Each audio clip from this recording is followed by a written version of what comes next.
Okay, so this is my second life story vodcast, and I'm here with my dad. Dad, would you like to introduce yourself? Joseph Scott. Yes. So, just to get right into it, this is for my psychology class, and I'm going to ask you a few questions primarily pertaining to aging. So, just answer them as you see fit. Okay. So, first of all, I wanted to ask you I know you immigrated here from Ireland when you were in your 20s, but at what age, it doesn't really matter what the answer is, but at what age did you really start to feel like you were an adult? I know that adulthood is typically defined as like when you turn 18, but was there a specific age that... Probably when I first came to America, so more than likely that was when it was. Okay, is there any specific reason why? Because I then had to move out of home and was on my own and had to fend for myself in the US. Mm-hmm. So you felt that you really only became an adult once you started to become more independent? Yes. Okay, do you know what age that was? I was probably 24, 25. Okay. Kind of similar to that, going off of it, if you could relive 1 year of your life, which year would it be and why? This was similar to a question we were asked in class, and it was, I believe, if you could go back and relive age 7 or go forward and be, I think, in your 60s, which one would you pick? It would probably be the year 2006, I would say. Okay, why is that? We had premature twins in those days, and we went through a lot, and there was a lot of things we learned there in that year. Okay, so even though you had premature twins, that would be my brother Patrick, you would still go back and relive that year? Or you Yes, would redo I think it? there was things I would have done differently in that year if I could have. Yeah. Okay. I think it's interesting you'd want to go back and do things differently and not like go back and relive it so you could experience it again. That's an interesting take. Thank you. You're welcome. Okay. So I also wanted to ask you, obviously you're in your 60s. My dad works in finance. You're a CFO, right? Yes. So a high-level financial role. And I know that around your age, a lot of your friends are considering retirement, but you want to continue working, correct? So I was wondering if you worried at all that you may experience ageism going forward, since I'd say you're probably in the higher end of ages at the company, or do you feel like maybe you've ever even now been looked down upon by younger coworkers? No, the challenge is to relate to other generations who have different priorities and different ways of looking at life versus what I might have been brought up with and what my experiences were. Okay. It's to be able to relate to younger workers is probably the challenge. So do you feel like you've ever seen ageism at all within your company? Not directly within my company. I have seen it some elsewhere in life, but not directly in my company. So, like, have you seen it within your industry or in work in general? There can be a little bit of it when in the industry.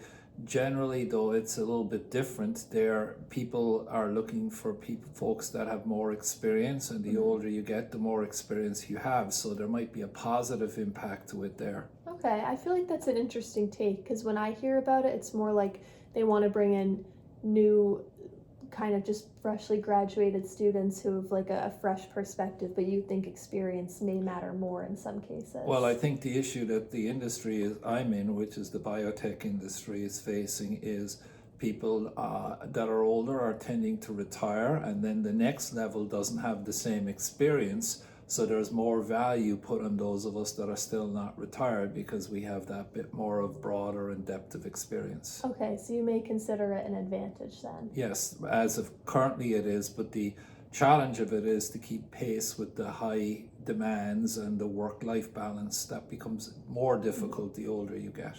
Okay, that makes sense, especially with like physical challenges and like health as you get older. Yes.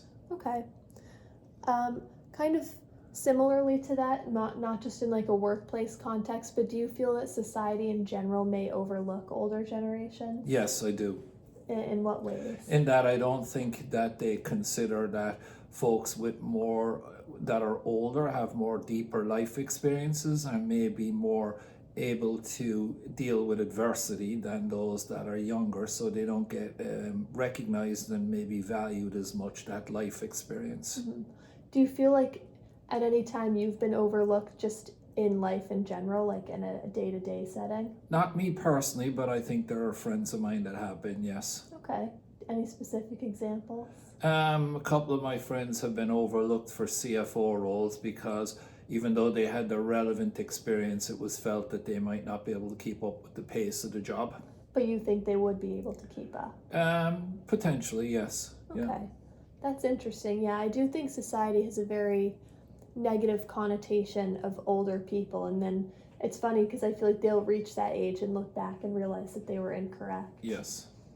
So I think that I know you've probably heard of like midlife crisis or whatever that stereotype, but I do think that midlife is a very pivotal time in one's life with a lot of challenges and just a lot of transitional periods. Do you think that at your point in midlife, whatever you would define that as, do you experience any challenges that changed your life going forward? Yeah, I had, first we had 4 young children when I was in my early 40s, and I was trying to balance a very high demanding job and some of those children had some medical challenges that required additional time. So balancing all of that and where I was in my career in my early 40s was certainly a challenge. Mm-hmm.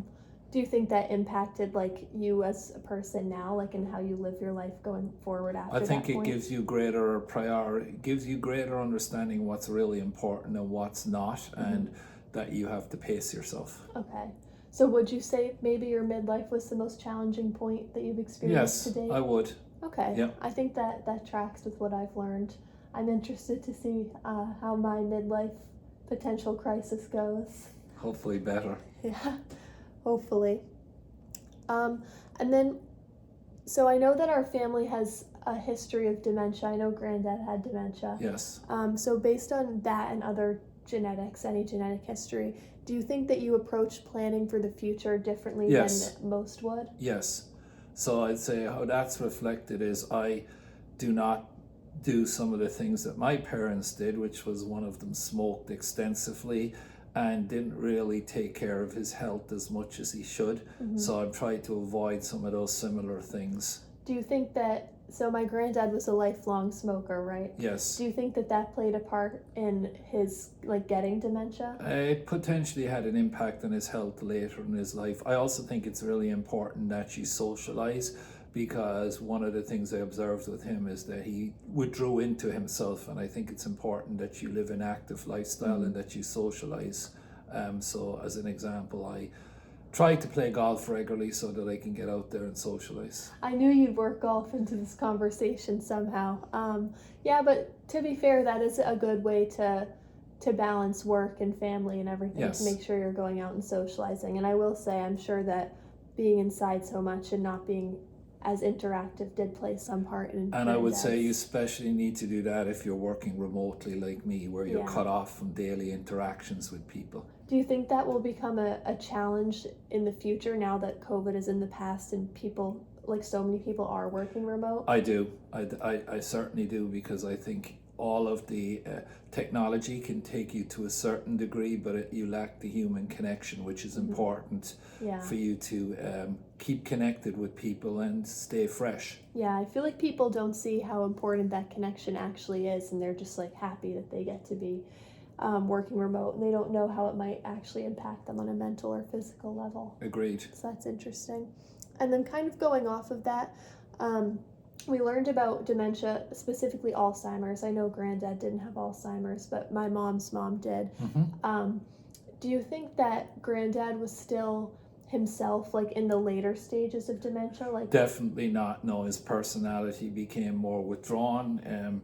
He was more subject to mood fluctuations on smaller issues would set him off that he wasn't before. And I think some of that was born